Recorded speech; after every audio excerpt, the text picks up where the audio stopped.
Okay. Hi, everyone. So we're back with our journey through the heart of grief. And today we're talking to Paula Meyer, who was an event planner and an event strategist for 30 years in the US and worldwide, lots of international travel and events there, and 12 years helping manage speakers. So at 54, which is 2 years ago, is that right? Four. She lost her lovely husband, Gary. And so she wrote a beautiful book, which is here, Greater Loss, Greater Love, which was an amazing book. And actually, I sent it to my mom first before I'd read it when my father passed away, and she loved it. She went through the journey with you through that year.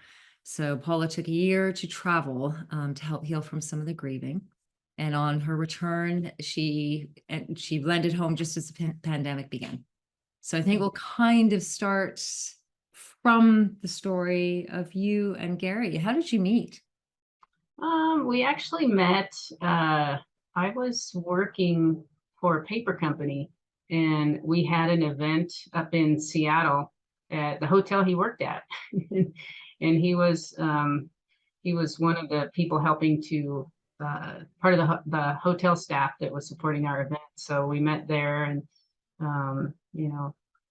just took it from there. And yeah, so it was kind of a surprising meeting. I wasn't looking for anything. It was just to see him, and he was the guy, the kind of type I like, and he was very sweet and nice, and yeah, it was at a work event. Okay, and how long were you married? It was just a little over 21 years. So, And he actually was, the one that really started me on my spiritual journey. So I feel like, the timing was perfect. It helped me to, I guess in some ways, prepare for this, that what was going to come to be. So yeah, he was a good teacher that showed up for me. well, you do talk a lot in the book about signs. So there are quite a few signs, and whether it's a hummingbird, dragonfly, angel feathers, there's quite a few things that send messages for you. Yes, still. So it's something that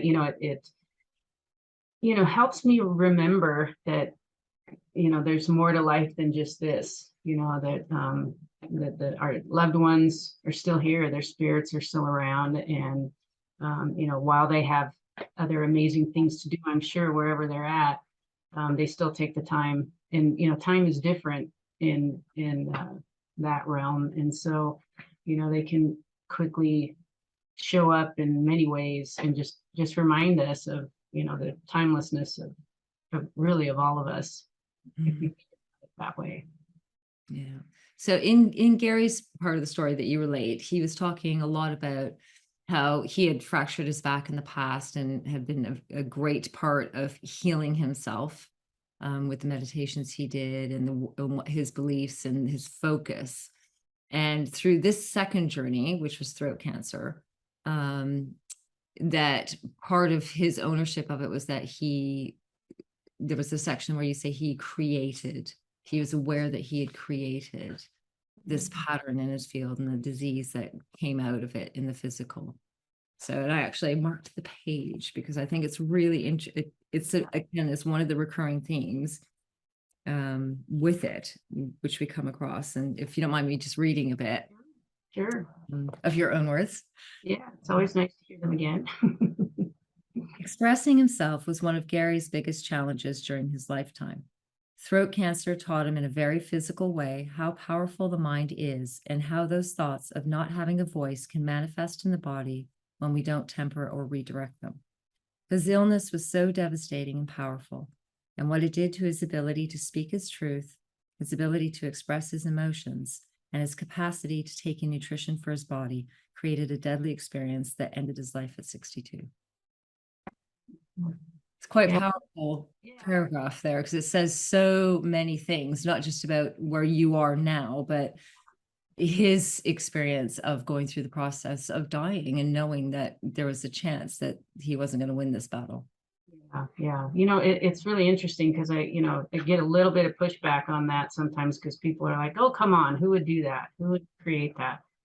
And, or even on my end, well, why would you choose to, go through that kind of a thing? And I think that, what I've learned through the whole process is how powerful, our spirit is, but also how powerful our body is. And I feel like, God, spirit, universe, whatever you call it, gave us this body to experience life here on earth. And it's really a tuning fork. It's a receiver that spirit communicates through to get, to give us nudges, give us suggestions. It speaks to us through our body.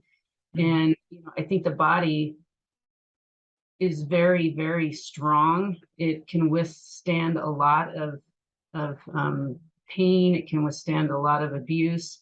And, it's really just here to protect us. And I really feel like, even looking in my own health challenges, I had a lot of nudges from spirit about things that could happen if I didn't take better care of myself. So I think that, with Gary, his whole life was about not being heard and not being able to use his voice. And, when that happens, you've got this belief about the value of your speaking voice. And so you shut it down. And, over time, if those feelings aren't tempered, if those thoughts aren't tempered, the body follows the mind, right? So that's, it's the servant of mind. It's also the servant of spirit, but here in this realm, the mind is kind of more in control many times, right?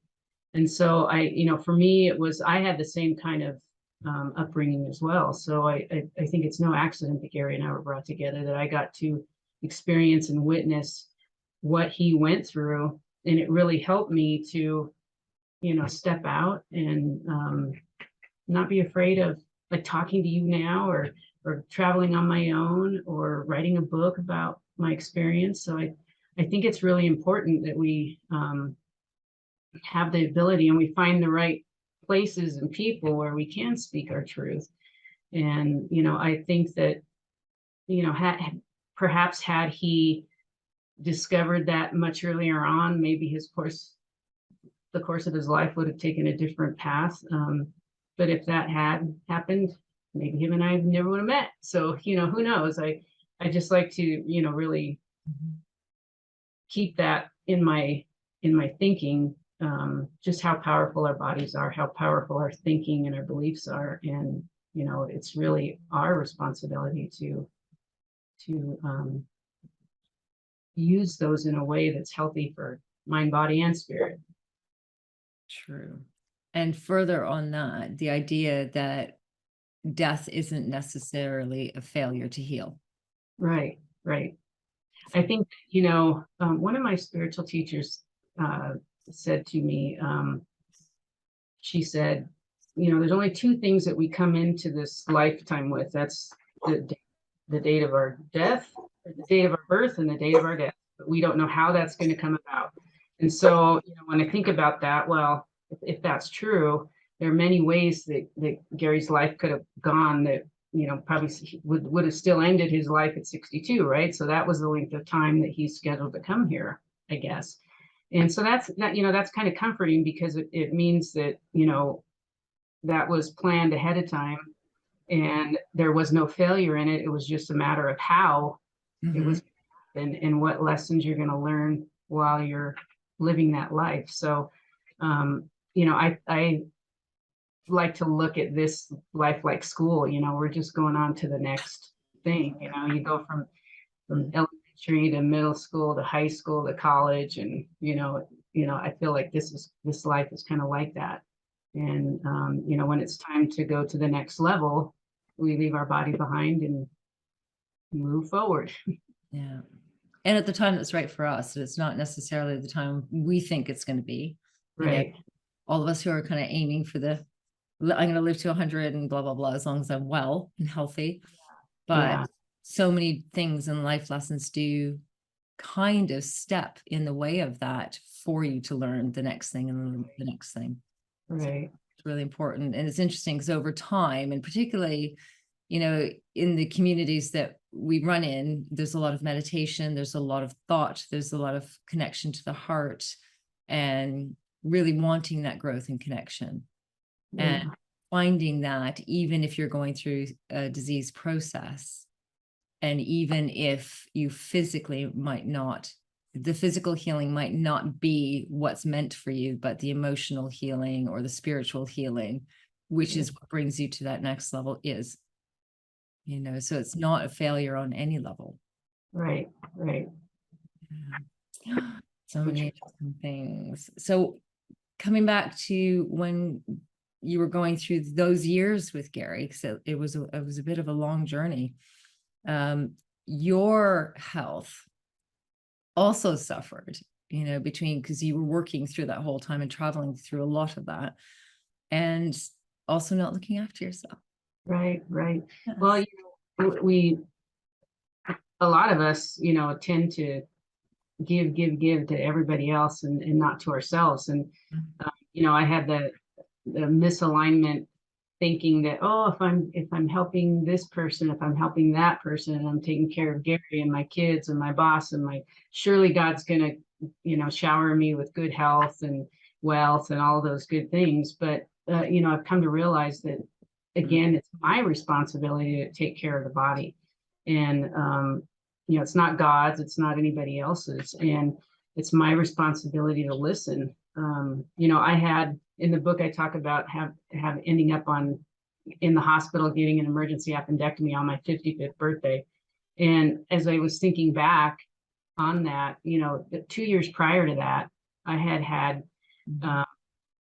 tests done that showing that potentially could be a thing, blood tests, that there was kind of an area in there. And at the time, I just, I was so busy dealing with Gary's illness that didn't, it's just like, yeah, whatever, I'll deal with that later.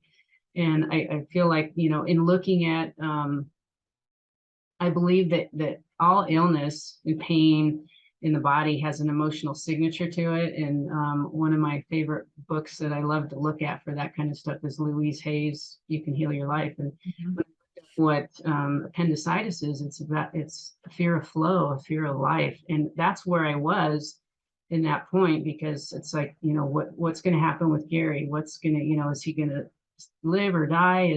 How long do we have?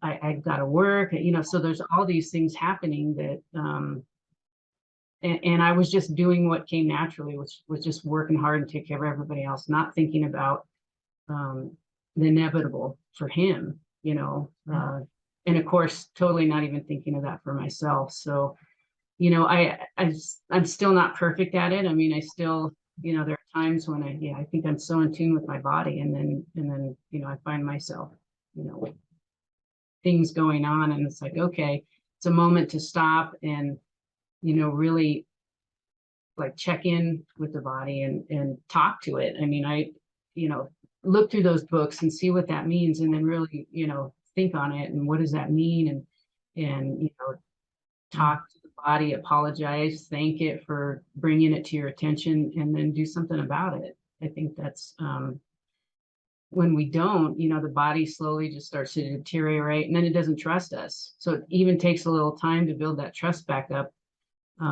for it to come around. The body's always the last one to, mind, body, spirit. Body's kind of the last to catch up, right? So you got to give it that time. Yeah, it's the slowest speed, isn't it? High density. So it's interesting, actually, because the body losing trust in you is a conversation that most people wouldn't even consider having with themselves. Yeah. The body doesn't trust me. Think about what that means. So yeah, no, that's a big one. That's a huge one for people to consider. And I know in my practice, it's a conversation that gets had a lot and often falls on deaf ears, because people aren't often ready to hear.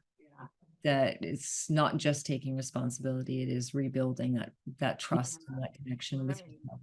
And you know, and then appreciating your body for where it's at, and appreciating, even if it's imperfect, and appreciating the illness, appreciating the pain, because all those things are things that it's an opportunity to learn more about yourself, an opportunity to grow and evolve. And yeah, it's so important. And you know, people like you in the profession are, you know, the health profession, are so important to help people kind of start opening their eyes to that. And a lot of times we don't hear that kind of conversation. I think I scare a lot of people away the first time they see me. And it's interesting because where I've practiced, I've been there 20 years now. And there's been a few that have come back over time and said, I didn't understand what you were trying to tell me the first time. Yeah. And 5 years later, they'll turn up and something more serious is going on. Right. And they'll remember that, yeah, we've had this conversation before and I just couldn't hear you. I didn't understand what you were saying. Yeah. So, sure. yeah, which thankfully, you know, people do come to it in their own time. Mhm. Hopefully sooner than later for most, but Yeah. so grief is a strange thing because obviously it affects people so differently on so many levels, and everybody has a very individual experience of what it means to them because our perceptions and our backgrounds and our beliefs are so different. With your background and where you came from in your family and then into Gary's family as well, how would you kind of put grief in perspective with resilience? You know, and I remember, you know, death when I was growing up was, you know, not something that we talked about. I mean, I remember going to a few funerals here and there, but it was never anything that we really talked in depth about. And Gary's experience, you know, his death, and he died at home, and you know, there was a little bit of fear on my part initially. It's like, oh, I don't know, shouldn't he be in a hospital or something like that? And because everybody I'd ever experienced dying had been in a hospital or you know, some kind of healthcare home. And but it was such a beautiful experience. And you know, I got to learning about, you know, how other cultures do that. You know, in many other cultures, that's such an important part, the whole death process, being there when it happens and supporting them through it. And you know, for me, it just, you know, there was a point in time where Gary came to for like 26 hours straight, and he was totally not in any pain. He was like a younger version of himself. And to me, that's the power of spirit. I mean, I feel like that was Gary's gift to his brother and I to see him and not leave this earth without us remembering who he really was, who his spirit was. You know, not the body that was laying there after he passed. And you know, he looked so different from his vibrant self, right? And you know, so I think that was, you know, just that reminder that we all have that power within us. And you know, that's really where resilience comes from, is being able to, regardless of the pain, regardless of the waves of grief that come through, I can just take a little tiny step forward, or I can take a big one forward, or I can even take a few steps backwards, and that's okay too. But resilience is work. You know, it's hard work. You gotta be committed to doing it, and you've got to be committed to giving yourself the grace of, you know, okay, today I'm just gonna not do anything, and I'm gonna be sad, and that's okay. Because one of the things that I think a lot of people do when they're grieving is they try to set it aside. Like, I'm not going to feel that. I'm just going to go out and be busy and do busy stuff. And we don't really feel it. And I think that's part of the resilience, is let's just feel it. Let's just feel the sadness and the hurt and the anger. The anger at Gary, the anger at God, anger at myself, you know, anger at people around me. Let's just feel all of that and move it out of the body. Because when we push it aside, it's still balled up somewhere in the body, right? Or maybe somewhere out in our field, but feeling it is allowing us to push it through. And when you can make that energy flow again, that's where you become stronger and more resilient. And I think that one thing that came to me during a meditation prayer thing that I was doing was, all of that negative energy in us, anger and sadness and hurt, it wants to be elevated too. It's not just a process of moving it out and sending it on its way, but you send it on its way with love, because it wants to get out of its lower energies. It wants to become higher energies too. So, it's not just about getting rid of it. It's about feeling it, letting it flow, and then allowing you and it to become higher, to raise higher. Yeah. Yeah, I think all those emotions are so important, and not shutting them down and not trying to hide them. Because I know, certainly in recent times where there's been quite a lot of loss, parents trying to be strong and not show emotions to the kids. Oh, I don't want my kids to see me cry. I'm like, why? They need to see you fall apart, and they need to see you recover. You need to show them how to do this. Yeah. They need to see that, things are going to happen and you're still going to get up. Keep walking forward in your life, and you're still going to love them, and you're still going to do all these things, and you're still going to have dinner tonight, and find some source of navigating whatever is happening in a place that makes them feel safe. Because when you start to hide things from them, they can feel the energy. Yes. And they become unsafe because there's that sense of shifting carpet and chaos and not knowing what's going to break next. The expression of those emotions is so huge. And yeah, we don't want to stay in that place, but we've got to go through. Right. Yeah, you can't get stronger without being weak first. So yeah, very true. And I think death is a hard one. I think what you said about the different cultures and how we treat death, certainly having death in a hospital where all the dark and dirty stuff is done away from families, that there's such huge loss of connection in that part of the community. And I think because people fear death and like, is it going to hurt? How's it going to happen? But then when there's no underlying belief that there's something greater than you, or that there is something that comes next, even if you don't know what it is, how lonely it must be to grow up all of your life believing that there's nothing but the end. Yeah. And I always think that even if I might not have a name for something, I do have a sensation that there is something greater than myself and something to move towards, and certainly like you with the signs, like I know my parents are around, and I know my brother is around, and my grandmother, and all those families, I can feel them around me, so, but having none of that, then pain and endings becomes very scary. Yeah. I think too, the way that older cultures handle the dying process is, allowing the body to, when you're in a hospital setting, when a person dies, they're quickly moved out, right?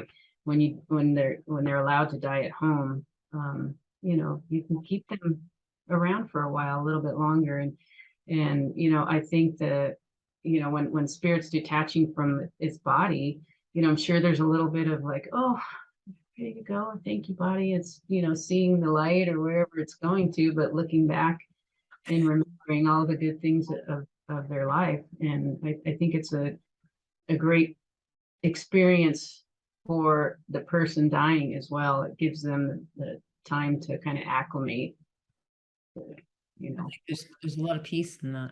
Yeah. And certainly in a timetabled on the clock for each bed hospital, it's not quite the same. Yeah. So I wanted to read another part from your book. Okay.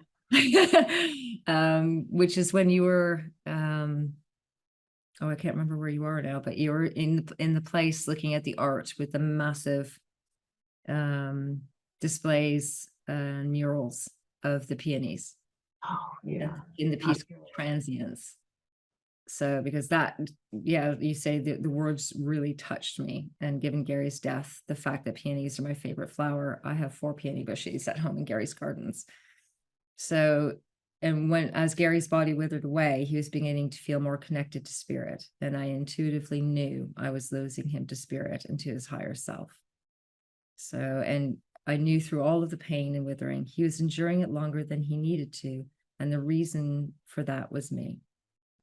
So, and then the quote was, I'm not even going to try to pronounce his name because I will murder it. I never thought I would be so moved by the decline of flowers. Their withering is no less than the soul departing the body. Sometimes I wonder if life is merely an illusion, a dream, and that the soul actually manifests upon dying, which is the origin and the external state of things. Yet death is more elusive and more complex than that. Yeah, I just love that, because I remember one of the things about peonies, when, I mean, they're so big when they bloom, right? And they just look perfect. And as they start to wither away, you sort of see the ones on the kind of the bottom petals start to, you know, wither a little bit. And but the whole thing itself just like holds on. And if you happen to shake it just a little bit, a bunch of them fall off. So it's like, it's just to me, it always feels like it's holding on for dear life, just showing the beauty of its full bloom. And yeah, so that's what, you know, when I read that, it was just like, I hadn't really thought about the peony in the way in relation to life and death here. And it really touched me. So do you find that when you went back to your journal that you were creating the whole year, that you came across things and just had even more of the insight from the hindsight? You know, interestingly enough, I didn't journal really. I'm not a journaler. So that year that I traveled, you know, I took Gary's journal with me, and I would write little things here and there. But again, they were all short stuff when I did journal. So when I started to write the book, what I did was I went through my, on my iPhone, I just picked, okay, so April 2019, and it brought all the pictures up for that month. And then I just started looking through them, and then I talked into my voice memo. You know, I just talked and recorded it. That's how I wrote it. I just started, okay, I was here and I saw this, and each time I saw a picture that had some sort of meaning or a feeling to it that I really liked, I would just remember and talk about that. So that's how I did it. So, you know, just really immersing myself back into the experience from my photos on my phone. Yeah. No, it's an amazing journey to do. And especially, you know, again, leaving a house and then coming back to a house. Yeah. Yeah. And that's one of the things I recommend too for in one of my video courses, things that I created. It is, you know, if you're depressed and sad, and, you know, how can I get out of that? You know, you need some sort of pattern interrupt to get out of that. And that's one of the things, is go to your phone. Remember a good time you had. Maybe it was, oh, I was in, you know, Barcelona in 2015. And okay, go to your phone, find those photos, and just remember the feelings of happiness and joy and laughter. And that's a great way to, you know, kind of move your energy from down here up, you know. Yeah. So, and it is a process and it takes time. Do you find now, because it's been 2 years, is that right? No, it's been 4 years. 4 years, yeah. Is it less raw? I would say yes. I mean, there's moments, and it's surprising sometimes when they come, you know. I'm always kind of like just so surprised when something that I would think wouldn't be a trigger triggers me, and I am sad. And, you know, one of the biggest things for me is like when I'm traveling and I land, when the plane's getting ready to land, my first thought is always, oh, Gary's going to pick me up, and, you know, we're going to go home and have dinner. And that thought is always there. And it like startles me, because then I remember, oh wait, he's not going to be there. And so that's that, you know, landing in the plane, getting off, walking to pick up my bags was kind of a tough moment. tough time, tough minutes of kind of reacclimating again. And it's kind of that way, for a long time, maybe the first year, it was that same way waking up every morning. Cause you wake up, it's a new day, and it's like, and then you remember, oh, wait, he's not here anymore. So, there's lots of good things too. Like, his birthday was August 19th. And 2 years ago on his birthday, we were in Florida, selling a property that I had there and moving my daughter back to Colorado, or not back to, she didn't live in Colorado, but to Colorado. And my niece, my great niece, was born on his birthday. And then just this last week, on August 19th, my great nephew was born on his birthday. So it's just interesting to me that it's kind of a weird coincidence, right? I mean, how often does something like that happen? And it's just a reminder of death and life and rebirth, and so there's subtle ways like that where it's like, oh yeah, he was. I think 2 years ago, the birth of my great niece was a little sad because of, but with my great nephew, it was like I was cheering, and my niece went into the delivery, the hospital the day before on the 18th, and I'm like, just wait until the 19th, just wait until the 19th, be born on the same day. So it was happy, thinking about what was coming on his birthday. So, it just, I feel like though that, I had a good foundation. Gary and I did a lot of spiritual work together, a lot of workshops and self-development type stuff. So I had a good foundation of understanding spirit, and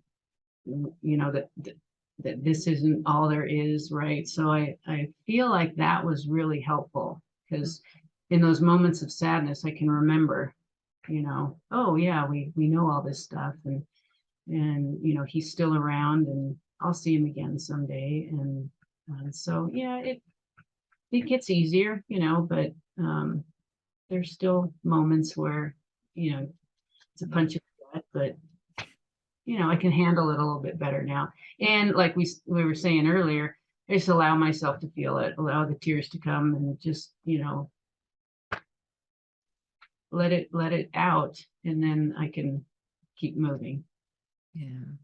And how would you, because you run grief workshops for women and weekends and retreats and things, talk to somebody who isn't there, with understanding that they are close to you and there is something greater than you? Yeah. Really struggling. It's a tough question.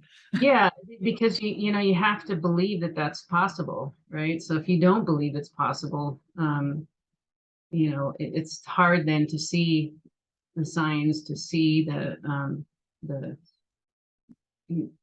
any of that kind of stuff. But for me, I always like to look for the gift in everything. And this is hard to do when you're first coming through something devastating like that, because it's like, what kind of gift is there in this?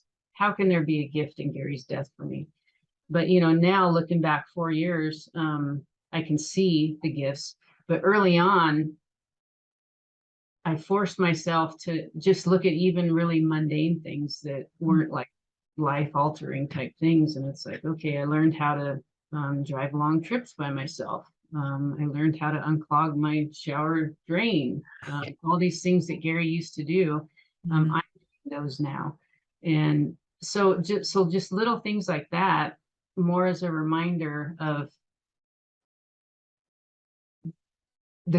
something good, no matter what it is, something positive that came out of it. It doesn't mean it has to be super happy experience or whatever, but there are accomplishments that you've made since it happened. And so I think when you can start looking at it in that way, like what's the gift in it, then that opens your heart up to be able to see signs then when they're coming through. And sometimes we poo-poo, if it's like, oh yeah, the feathers are everywhere, and it's like, well, maybe not where it happened. And so what if they're everywhere? If it's something that reminds me of my loved one, then it was meant for you. Yeah. And, you know, and maybe it's not necessarily a sign from them, but maybe it's a sign from me to me, you know, from my higher self to me, you know, reminding me of that person and how special they were in my life. So I think we have to, you know, take the skepticism out and just know that spirit works in funny ways sometimes. And just recently, it was when I travel, I always take a little test tube of Gary's ashes with me, and I like to place him if I feel it's nice or a good place for him, and I kind of tune into him and see, you know, if I get kind of some weird vibes, I won't do it. But I was in Tennessee and at a river, and at the property where I work at, and I decided it was on June 1st, the anniversary of his death, and 4 years, and I decided to put a little bit. I woke up, but I think it was morning sunrise, and I went out there and I put the ashes in the water, and all of a sudden, as the ashes were going into the water and starting to go down, the river is there's like a cliff wall, rock wall, and all of a sudden I hear this big like cracking sound, and then this rock falls off the wall, maybe about 20 feet ahead of me.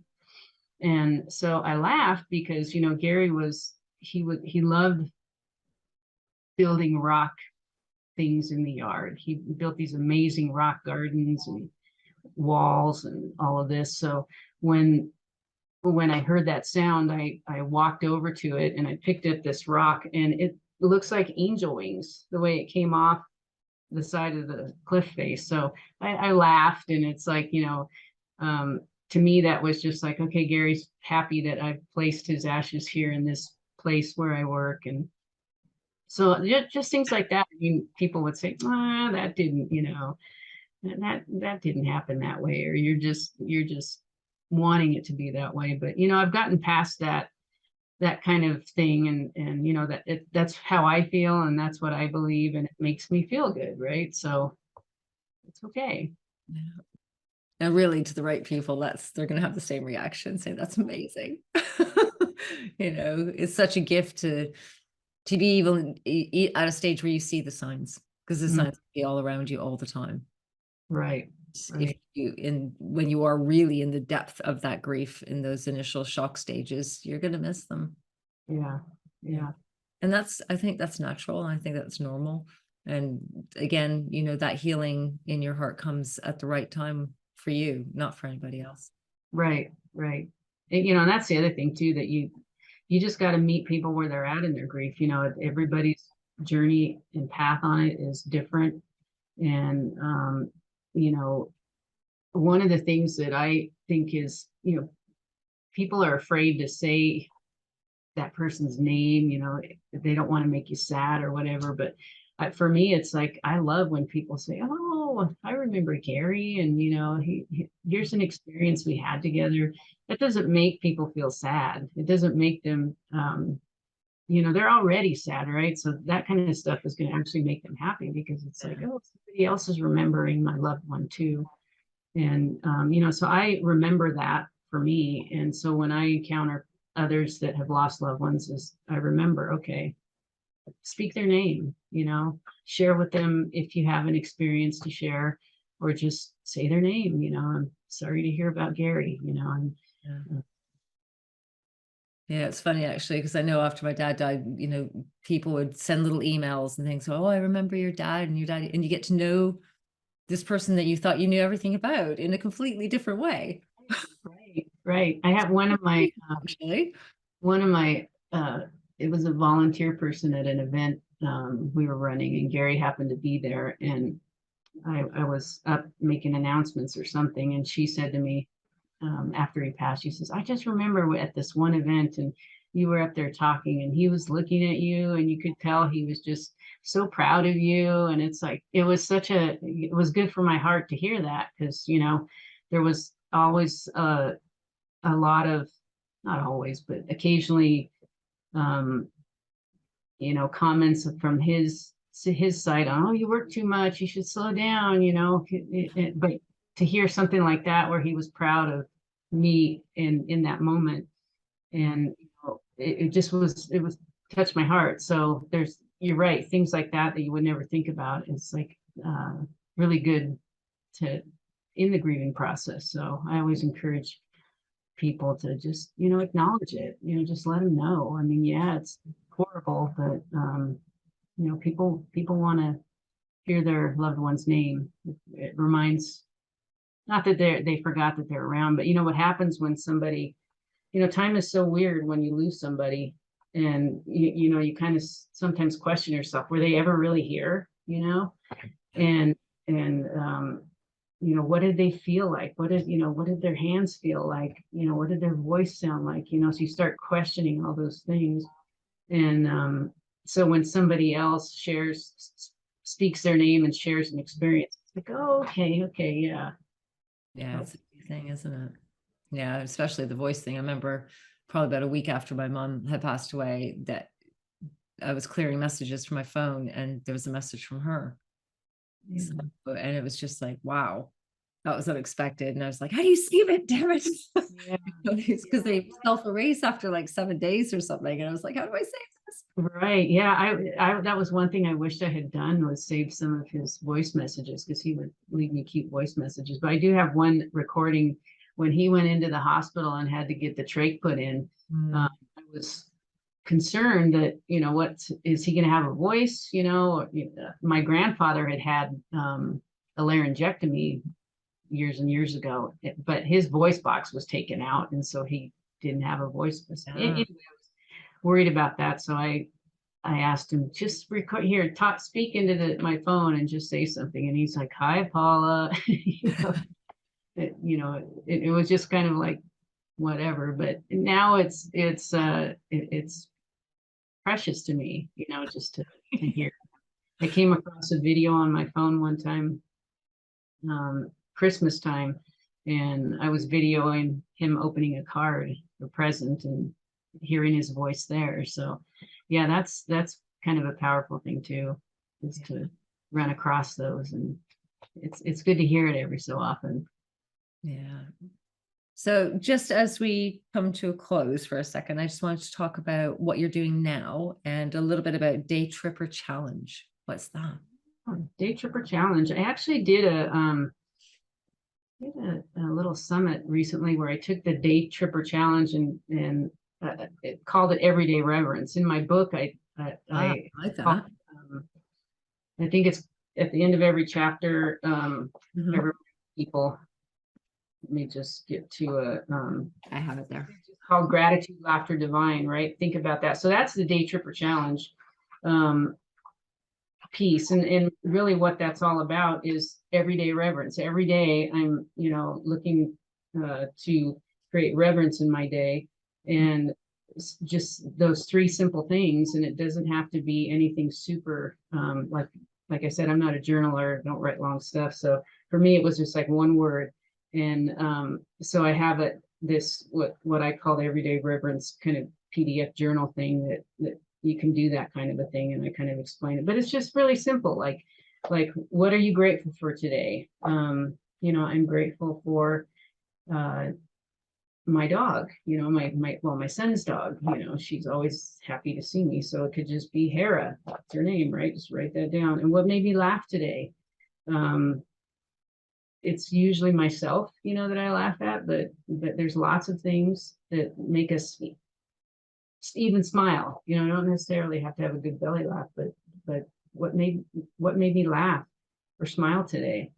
And then what did you feel the divine today? And you know, sometimes people say to me, well, what does divine feel like? And it's like, divine, there's so many things, everything's divine, right? Beautiful flowers divine, your pets are divine, your family's divine, a strong moment in meditation or prayer is divine.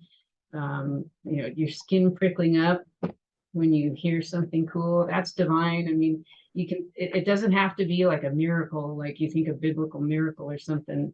You know, you should pay attention to the present moment, isn't it? Right. And so that was my whole thing with doing that, was just staying present, because even as I got into my year of travel, I still was keeping myself busy planning ahead, what am I going to do next, and not really enjoying where I was. And the whole point of the year of travel was to enjoy where it was. So this practice helped me to do that every day, even if it was just for, 10, 15 minutes, but it helped me to like stay present longer times during the day and enjoy where I was, and really see where I was, experience it. Yeah. So where do you run all of your retreats at present then? Well, we kind of,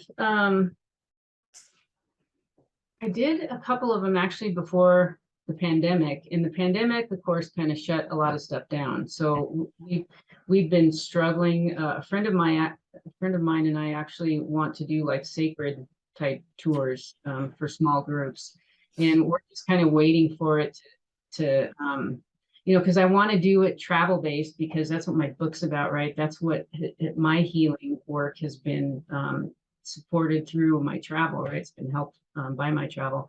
And so our plan is to kind of get that back up. Probably in 2023, we'll start doing travel retreats, if you want to call it that.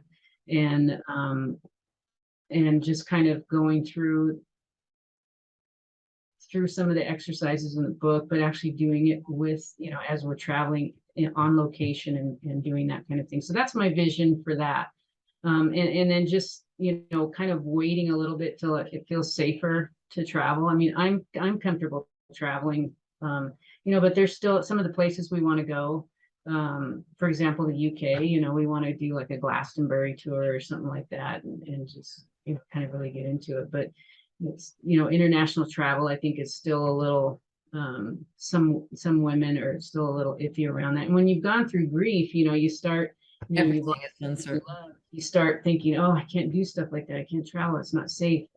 And so we're waiting, for a point where it really feels good to us that it's, it's good to travel again and not be worried about COVID and, masking up and all that kind of stuff. So that's kind of where we're at the moment. And the first, even without grief, the first trip out after not traveling for a couple of years is always a little bit nerve-wracking. But actually, once you've done it, you're just like, oh, it's like we're back.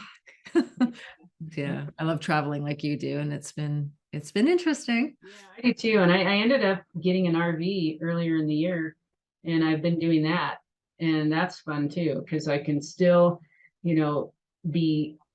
not have to worry about, getting on a plane and, being around all kinds of people and potential, whatever.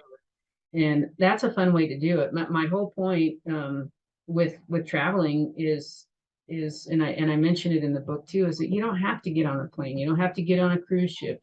You can get in an RV, or you can just get in your car and go drive. You can just go for a walk around your neighborhood, right? There's so many things that we don't see, right? When we were locked down, I was staying with my mom, and we just started going to parks. Let's what parks are in the area and go check them out. And there were some really beautiful things just right in our own backyard that we had never seen. So travel can be just that. It doesn't have to be a big, great. Yeah, it's just a change, isn't it? And something that creates that energy of movement. Yeah, right. Changes your brain space, where you are, your local environment, your present time feeling of where you are. Yeah. Just something different and break a routine that you would usually have. Right, exactly. Yeah. Beautiful. Well, thank you. Thank you so much for your time and for sharing so much of yourself. Yeah. I know with loss, it's a big thing, even because time, like you said, time is just weird. Yeah. And I appreciate you inviting me on. It's always good to talk about it and remembering the progress we've made is part of the journey. And so I'm grateful that you read some of the things for me. It was good to experience those again. And yeah, it's always good to remember. Yeah. Well, I'll place a link for your book down below. And also if you have anything that you want me to share as well, just send it to me and I'll place it under the thing. I Great. will. Okay. Thank you so much. I appreciate you.